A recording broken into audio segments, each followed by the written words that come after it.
ท่านผู้ชมมาพบกับรายงานนัดพบศิลปินมื้อนี้พรสารก็จะพาทานผู้ชมมาพบกับศิลปินที่มักฮักทางด้านเสียงเพลงบ่ว่าจะ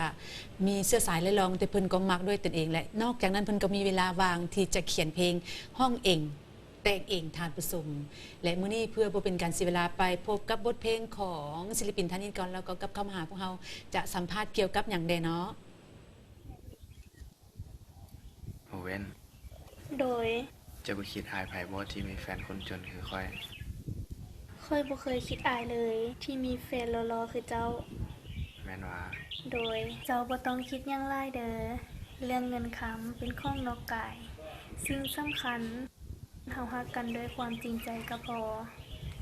โดยข้อยจะอดทนหาเงินมาสู่ขอเจ้าไวๆเด้อ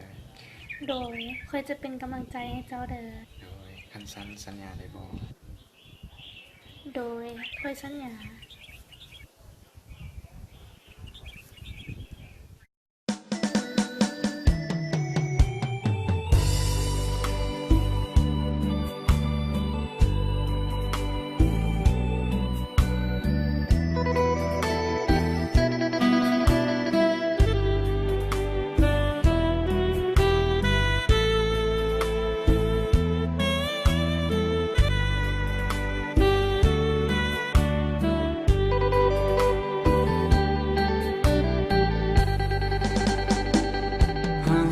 ในเบื้องต้นหน้ามนน้องหูอยู่ดีว่าชายคนนี้บ่มีเงินที่มากมายน้องบอกว่าหาบ่ให้อายนั้นหนักใจเงินทองน้องว่านอกกายจิตใจเป็นสิ่งสำคัญแต่แล้วทุกหัวลงตัวนำเงินก้อนใหญ่น้องเลยถอนหักหัวใจน้องไปน้ำคนรวยนั้นย้อนอายมันจนหน้ามนจริงเปลี่ยนแปรผันเหตุผลบ่ได้น้องนั้นถือเข้าหวานเงินใส่หักเฮาส้มได้รับฟังบทเพลงของศิลปินท่านนี้ก็คงประทับใจและบทเพลงนี้ก็มีความหมายหลายก็ต้องไปถามสบายดีว่าหน้าตาเป็นแนวใดเนาะสบายดีเจ้าสบายดีเจ้าและทางรายการก็รู้สึกเป็นเกียรติอย่างยิ่งที่ได้เชิญเอาศิลปินท่านนี้เข้าร่วมรายการก่อนจะเข้าไปล้มกันก็อยากถามที่ไปที่มาของไอ้เองในหนึ่งเนาะเกี่ยวกับประวัติเนาะส่วนตัวของไอ้เจ้าก็ก่อนอื่นก็สบายดีเนาะท่านผู้ชมทางโทรภาพเรา23แล้วก็สบายดีทางมิตรแฟนเพลงทุกฐานเนาะข้าพเจ้าก็มีแนะนำชื่อว่าเฮียงพรวงแพงศรีและทินฐานบ้านเกิดก็อยู่ทางเมืองเวียงไสแขวงหัวพันแต่ว่าแต่เก่านี่ข้าพเจ้าก็เคยเคลื่อนไหวอยู่ในเมืองสุเบาแล้วก็อยู่เมืองเวียงไสเนาะเพราะว่าสังกัดอยู่ในวงดนตรีของแพงศรีอิเล็กโทรนบ้านสมฮาวเมืองสุเบาและก่อนอ้ายจะเข้ามาในวงการนี้บ่ฮู้ว่าสมัยยังน้อยลองเล่าชีวิตอันยาวไว้ของเฮาน้อยนึงเจ้าตอนยาวไว้ตอนยังน้อยก็ถือว่าก็ความคิดก็อยากเป็นนักร้องนักล่ำเพราะเห็นแม่เพิ่นมักขับสำเนือเนาะอ๋อมีแม่เป็นคนขับสำเนือแต่ก็บ่เคยมีว่ามาออกอากาศหรือว่ามาทันสมัยปานนี้เจ้าแม่นล่ะแต่ว่ามีงานต่างๆเนี่ยเพิ่นมักขับอ๋อแล้วก็มักม่วนว่าซั่นเนาะเพิ่นเป็นคนมักขับแล้วเฮาก็คิดอยู่ในตัวว่าเฮ็ดจังได๋อยากเป็นหมอขับหมอลำนำเพิ่นว่าซั่นนะก็มีความใฝ่ฝันตอนชีวิตเบื้องหลังยังหน่อยแล้วก็ฮู้จักความมันก็เริ่มเข้าไปอยู่ในวงอิเล็กโทรนเขาเจ้าตอนแรกงานนั้นอายุจักปีตอนนั้นก็ประมาณ20กว่า20กว่าปีแม่นล่ะแต่ก่อนสิไปเข้าอยู่ในวงอิเล็กโทรนก็ไปสมัครเป็นโฆษกอยู่ในแผนกแถลงข่าวแขวงหัวพันอ๋อเจ้าแต่ว่าย้อนความยุ่งยากก็การไปมาเนาะมันไกลได้แล้วก็ได้ออกจากเพิ่นอีกแล้วก็มาอยู่อิเล็กโทรนวงอิเล็กโทรนเขาเจ้าแต่ว่าวงอิเล็กโทรนนั้นง่ายมาแต่แขวงหัวพันมาอยู่เวียงจันทน์ในกรณีใดเหตุใดจึงง่ายมาแบบนี้ก็แบบเรื่องความมักหักด้านเสียงเพลงเนาะเขาไปงานประกวดอยู่ในแขวงหัวพันเมืองเวียงไสวันต่างๆเมืองเวียงไสครบ50ปีเนาะก็เขางานประกวดน่ะเพิ่นส่งก่อนลำเอาเขาไปแต่ว่าไปก็พอเพียงได้รางวัลสมเสยพอเพิ่นเอาแต่ที่1กับที่2เนาะที่3เพิ่นก็เบาที่4ก็เบาเฮาก็มาตกอยู่ในเป็นรางวัลสมเสย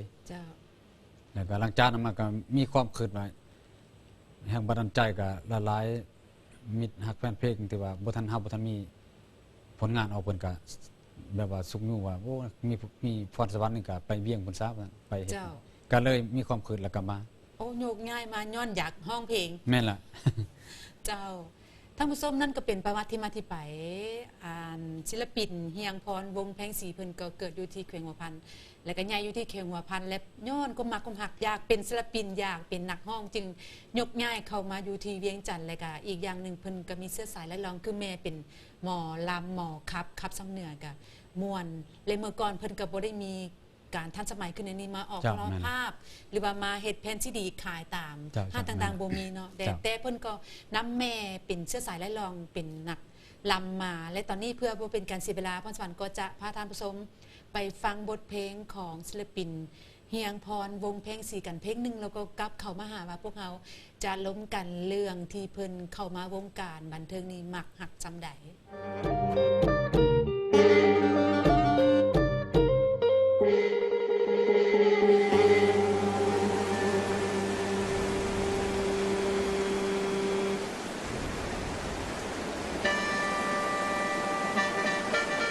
คนตกลิ้นน้ำย้อยแพงว่าพันน้อยแห้งลายแต่นอผมจะกลายเป็นว่างเอ่ยบ่อนที่เคยเที่ยวลินนับตะยินเขาเบาซ้ำเนื้อบ่เคยยินเขาสามันสิเป็นน้ำฟ้าหรือว่าเป็นน้ำฝนแค่นอเหตุเธอคนซ้ำเหนือสูญเสียอดเงินยาวเหตุเธอสาวพี่น้องเปลี่ยนดินอยู่ที่อาศัยแต่ดีอย่าเสียเจอเด้อเฮาคอยสายซาขึ้นเมืองบ้านเจ้าเอ๋ย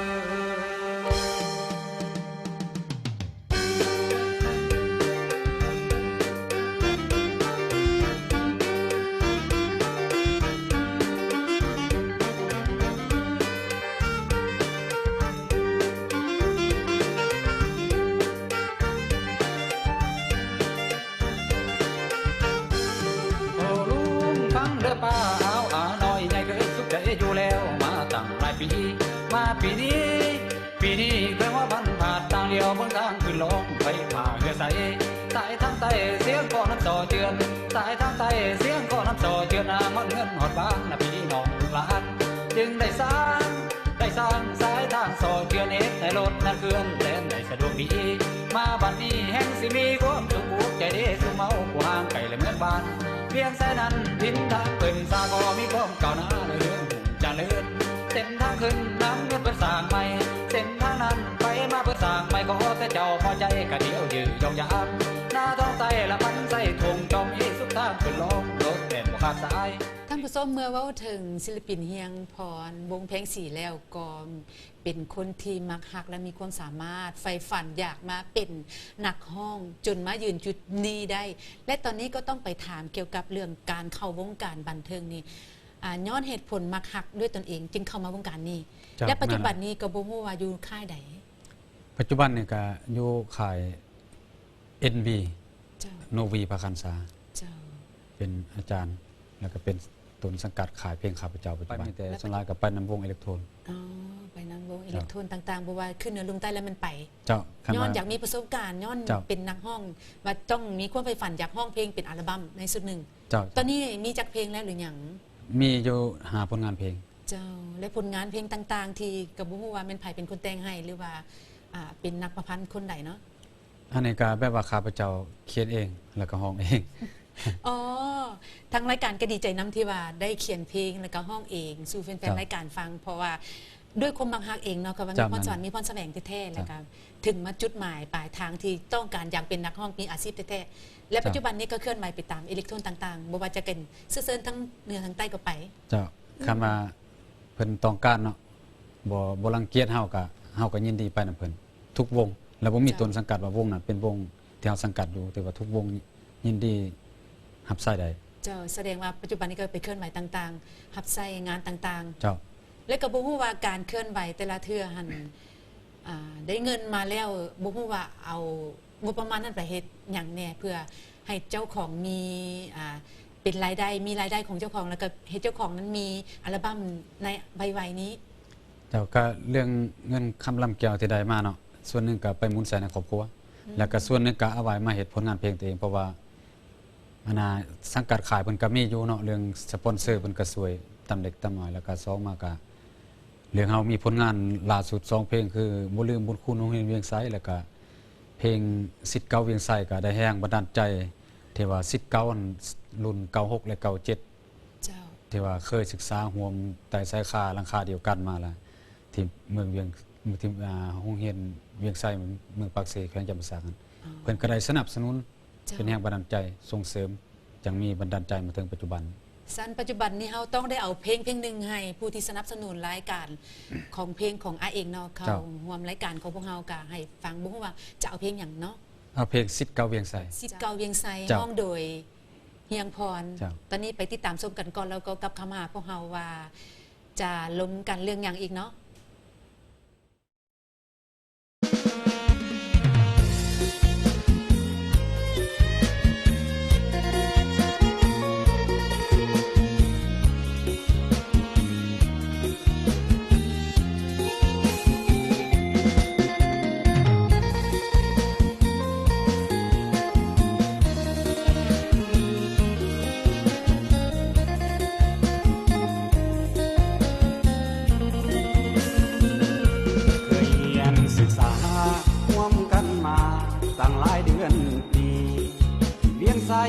ปากเสข้าวปี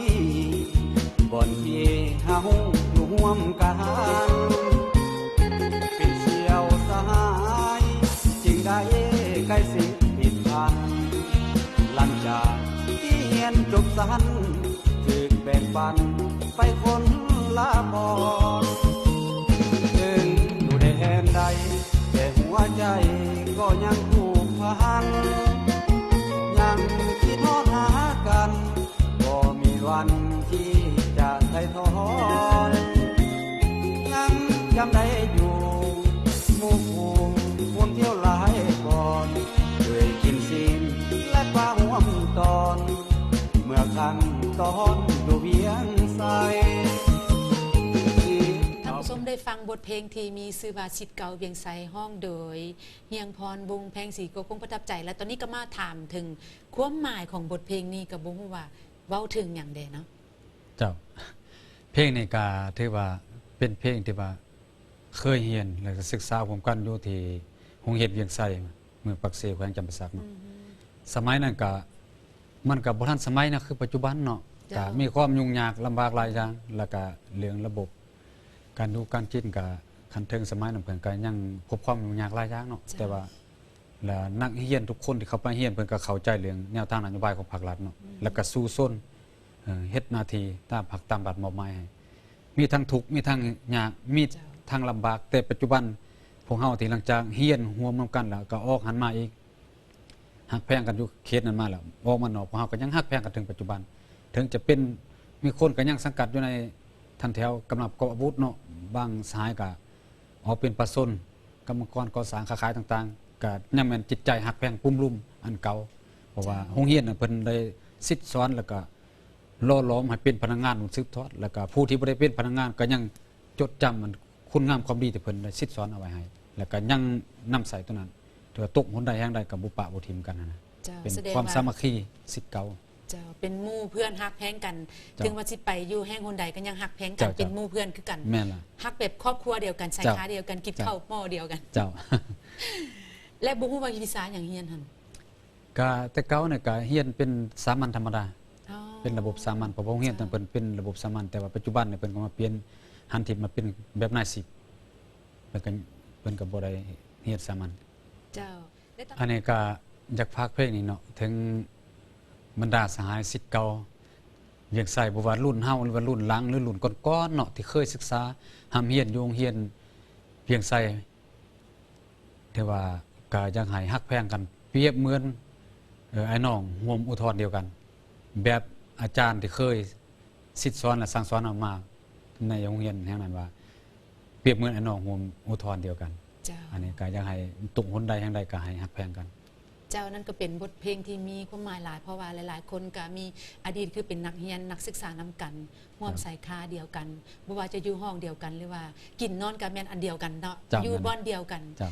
และต่อไปเป็นเพลงที่2ก็บ่ฮู้ว่าเป็นเพลงหยัง เพลงที่2ก็สิเอาเป็นเพลงเกี่ยวกับบ่ลืมบุญคุณโรงเรียนเพียงไสคือกัน เจ้าแล้วตอนนี้เพื่อบ่เป็นการเสียเวลาไปฟังบทเพลงนี้กัน แล้วก็กลับเข้ามาหาพวกเฮาว่า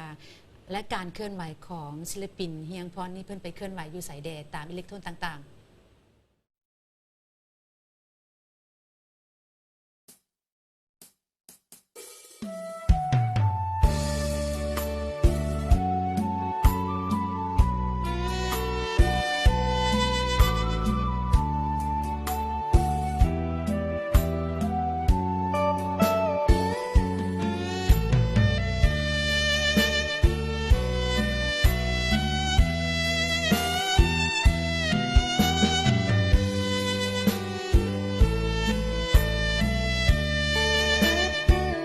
ฝากเสียงถามข่าวจากสิทธิ์เก่าโรงเรียนเวียงไสถามข่าวถึงอาจารย์ทั้งหลาย ยังสบายแข็งแรงบ่เจ้า จากกันมาดนทุกๆคนคิดโนดบ่เศร้า ลูกศิษย์อาจารย์คนเก่า คิดฮอดเจ้าอยู่ทุกนาทีบ่อยากจากจอดแต่ย้อนหน้าที่เวียกงาน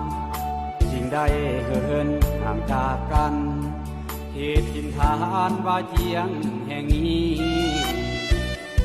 หากมีเวลาจะหวนมาเยี่ยมยามอีกทีลูกท่านจงได้สุขี อย่ามีความทุกข์หม่นหมอง ได้ฟังบทเพลงนั้นก็คงประทับใจและบทเพลงนี้มีความหมายหลายก็ต้องมาถามเจ้าโตว่าการร้องเพลงนี้มีความประทับใจในใดเทื่อว่า ทุกคนได้มีความรู้ความสามารถแล้วก็ออกไปปฏิบัติหน้าที่เวียกงานไผมันแต่ว่ายังบ่ลืมบุญคุณกัน เจ้าเพลงนี้ก็ถือว่าเป็นเพลงที่ว่าเฮาเคยศึกษาหามเรียนอยู่ในโรงเรียนเพียงไสเนาะและเป็นที่ว่าบ่อนเฮาที่เคยพึ่งพาอาศัยเปรียบเหมือนพ่อผู้ที่2แม่ผู้ที่2เฮาโรงเรียนหลังนี้อาจารย์เคยสิสอนที่เฮามานะแล้วก็หลังจากเรียนจบมาเฮาก็มายืนอยู่ในเส้นทางชีวิตวงการแวดวงบันเทิงเนาะศิลปินนี่ เจ้า ก็มีความคิดว่าอยากเขียนเพลงนี้ส่งถามข่าวมาเปิดเพราะว่าเฮาออกหันมาก็หลายกว่า10 ปีละประมาณมง20กว่าปี แล้วก็บ่ทันได้ไปเจอเพิ่นจักเทื่อหลังจากเฮาเฮ็ดเพลงนี้มาเฮาจะได้ไปพบหน้าพ่อตาเพิ่นเฮาก็ภาคภูมิใจเป็นอันหนึงเพลงนี้เป็นที่ว่าเพลง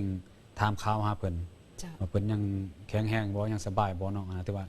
แล้วลูกศิษย์ทุกๆลูกศิษย์ที่ว่าออกจากเฮ็ดนั้นมาบ่ว่ารุ่นเฮารุ่นก่อนรุ่นหลังก็เทื่อบ่มีการลืมบุญคุณเฮียนตัวนี้เพราะหลายๆลูกศิษย์ก็กลับคืนไปพยายามทำข่าวเพิ่น เจ้าและอีกครั้งหนึ่งเราก็อยากให้อาเฮียงพรนั้น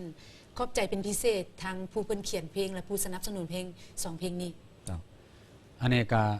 พิเศษเนาะก็มันขอบอกขอบใจนำอาณา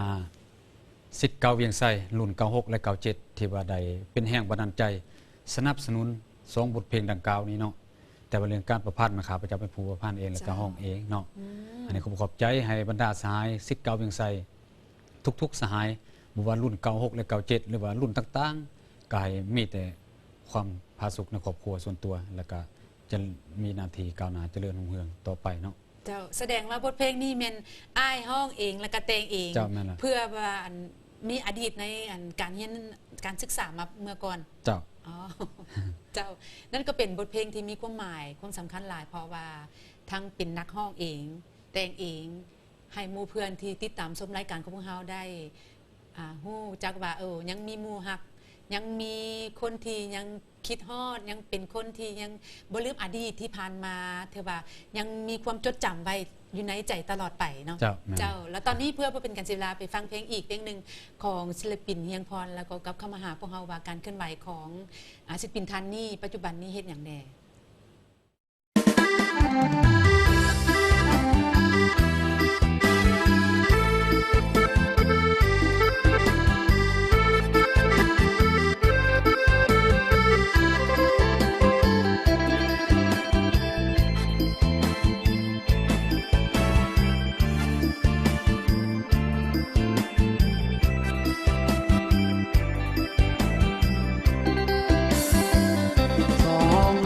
บไว้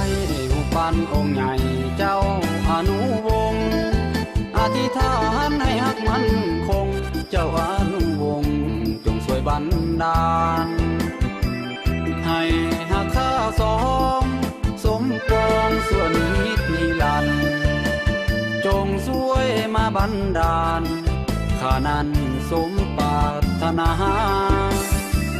สองเฮากราบไว้หูปันองค์ใหญ่ในค่ำคืนนี้ ให้หักพวกสิ่งดีๆสิ่งนี้อธิษฐานไว้ว่าอย่ามีเหินห่างแยกทางกันเลยดอกนาขอเธอทูลบูชาหักแก้วตาจนสิ้นชีวิตข้าขอสาบานต่อท่านองค์ใหญ่ศักดิ์สิทธิ์หักนางตลอดชีวิตบ่คิดหลอกลวงคนดียิ่งอื่นบ่เกี่ยวหักเดียวหน้ามนต์นานปีท่านเอ๋ยช่วยบารมีหักที่มีผู้ค่าทั้งสอง ก็บ่ฮู้ว่าเคล็ดลับอ้ายเฮ็ดจังใดได้วิธีการแนวใดเพื่อให้รุ่นน้องรุ่นนุ่มเพราะว่าเพิ่นก็จะมีอาชีพแบบอ้าย เจ้าอันนี้ก็ถือว่าเรื่องเกี่ยวกับการคิดเขียนเนาะต้นหลักๆมันเฮาก็เรียนด้วยตนเองก็บ่ได้ศึกษาเรียนอยู่บนใดมาเรื่องการคิดเขียนเพลงย้อนอันต้นหลักๆนี่ถึงว่าเฮาสิเรียนมันก็ยาคันเฮาว่าใจเฮาบ่มีพรสวรรค์ด้านนี้ก็บ่เฮ็ดได้ เจ้า อันหลักๆก็แม่นให้มีพรสวรรค์ว่าเฮาคิดตัวอย่างว่าแต่ว่าเรื่องเนื้อในเพลงนี่มันจะบรรยายง่ายแต่สำคัญให้ได้หัวข้อตัวอย่างเฮาสิเขียนเพลงได้เนาะให้ขึ้นหัวข้อมันได้มันเฮาจึงเอาเนื้อหัวข้อนั้นมาบรรยายออกเป็นเนื้อแบบระบายความในใจให้ทุกคนฮู้นะตัวอย่างแบบว่าเฮาคิดว่ามันมื้อนี้เฮาเป็นแบบงมเงาเนาะ เจ้า เขาละถามว่าเอ้าเป็นหยังคือว่าโศกว่าเศร้างมเงาหยังเฮาละเว้าระบายออกความอยู่ในเฮานี่ออกแบบลักษณะเจ้าแม่นล่ะมันและอันที่สองคันว่าทุกคนที่จะเรื่องการคิดเขียนเนาะ เจ้า ก็แม่นว่า มันก็แตกต่างกัน เจ้าแม่นละสำคัญหลักๆมันถึงการสัมพันธ์ออกภายใน เจ้า ระหว่างทอนกับทอนหรือว่าในนอกนะ เป็นบาดเป็นตอน เจ้า ใน นั่นน่ะ การเขียนเพลงเจ้า เจ้าคันเฮาเฮ็ดเฮาเขียนมันถึกตามหลักการแล้วก็แบบอาจารย์รุ่นเก่าๆที่เคยเฮ็ดมาเนาะแบบอาจารย์บ่เงินบ่อาจารย์หลายๆอาจารย์นะ เจ้า แล้วมันคันเฮาเขียนถึกตามวรรคตามทอนตามหลักการมันก็เขานำไปห้องก็ห้องง่าย แล้วผู้เฮาสิให้เขาห้องก็ห้องง่าย เจ้า นะเพราะมันจะบ่ได้เปลี่ยนคอร์ดและเปลี่ยนคีย์หลายบอน เจ้ามีเคล็ดลับมาบอกว่าท่านผู้ชมศิลปินเฮียงพรเพิ่นมีความสามารถคิดเขียนด้วยตนเองคือการเขียนบทเพลงเพิ่นบอกว่ามันมีเคล็ดลับ 2-3 อย่างคือว่า1ที่ว่าอยากเขียนบทเพลงให้ได้ก็ต้องเมื่อที่เฮาต้องอารมณ์จิตของเฮาออกมาให้ได้เขียนให้อยู่ในเจี้ยให้ได้อันสองมาก็คือว่ามีพรสวรรค์มีพรแสวงแล้วก็คิดว่าเขียนได้ เจ้า แล้วก็อันสามมาก็อาศัยที่ว่าการเขียนเพลงนั้นก็เป็นบาทเป็นตอน เขียนแนวใดให้ได้4 บาท เขียนแนวใดให้ได้หลายๆตอนที่จะให้นักห้องได้ห้องง่าย เจ้า ๆท่านผู้ชมนั่นก็เป็นเคล็ดลับหนึ่งที่ศิลปินเฮียงพรเพิ่นก็บอกท่านผู้ชมกันไปแล้วถ้าท่านใดต้องการอยากมีอาชีพก็สามารถมาเฮียนน้ำเพิ่นได้ และตอนนี้ท้ายๆรายการก็อยากให้ศิลปินเฮียงพรได้ฝากถึงคำคิดความเห็นแนวใดเกี่ยวกับการจะมีอาชีพศิลปินในวงการบันเทิงเจ้า ข้าพเจ้าก็อยากขอฝากความหวังนำมิตรฮักแฟนเพลงทุกๆฐานเนาะสวยติดตามชมติดตามเชียร์ผลงานที่ข้าพเจ้าได้ใส่สติปัญญาทุกอย่างที่ว่าเขียนออกมาเนาะเป็นบทเพลงแล้วก็บทลำในจำนวน4-5 บทเพลงแล้วก็ยังอีกหลายๆเพลงสิเกียมสิออกมาเนาะและพิเศษก็เป็นขอบใจนำสปอนเซอร์สิทธิ์เก่าเวียงไซรุ่น96และ97ที่ช่วยเป็นแรงบันดาลใจมาถึงปัจจุบันนี่เป็นผู้สนับสนุนทุกสิ่งอย่างบ่ว่าเรื่องวัตถุและจิตใจแล้วก็ขอแสดงความขอบใจน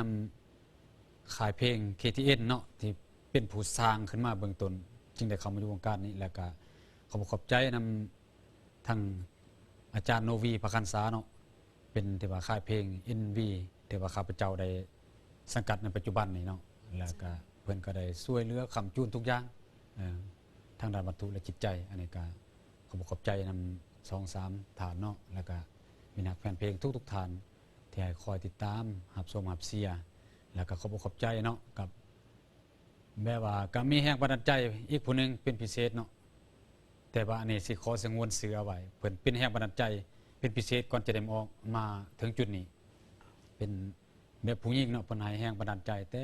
โดนๆมาละ จ้ะ ใน2 ปีก่อนจะก้าวเข้ามาอยู่วงการนี่อันนี้มันขอบใจนำผู้ที่สักส่วนข้าพเจ้าเข้ามาอยู่วงการเนาะเป็นผู้หญิงก่อนจะได้เข้ามาจุดนี้เจ้า เจ้า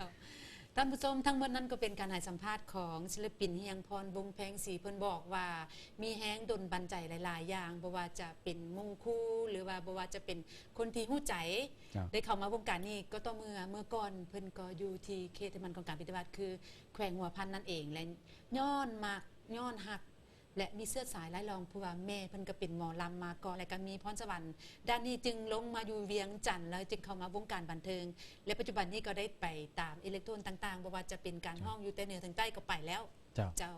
และทั้งหมดนั้นก็เป็นการให้สัมภาษณ์ของศิลปินเฮียงพรและทั้งรายการก็ดีอกดีใจแล้วก็ขอบใจเป็นอย่างยิ่งที่สละเวลาอันมีคุณค่ามาร่วมรายการแล้วก็ขอให้ไอ้เฮียงพรเนาะจง ครับ ประสบผลสำเร็จได้มายืนอยู่จุดที่ในวงการบันเทิงตลอดไปขอขอบใจหลายๆ เจ้าขอบใจหลาย ท่านผู้ชมทั้งวันนั้นก็เป็นการให้สัมภาษณ์ของศิลปินเฮียงพรวงเพลงสีอย่าลืมติดตามชมและช่วยซิช่วยเสียช่วยเป็นกำลังใจให้ศิลปินทานนี่มักหักทางด้านเสียงเพลงแท้ๆสำหรับมื้อนี้ทีมงานพร้อมด้วยศิลปินทานนี่ก็ต้องขอลาท่านผู้ชมไปก่อนขอกล่าวคำว่าสบายดี เจ้าสบายดี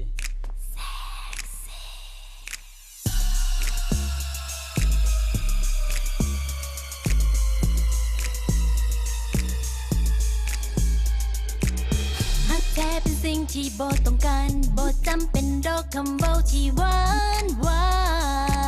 นสายตาจ้องเบิ่งมาทางนี้ค่อยหู้ดีว่าค่อยนั้น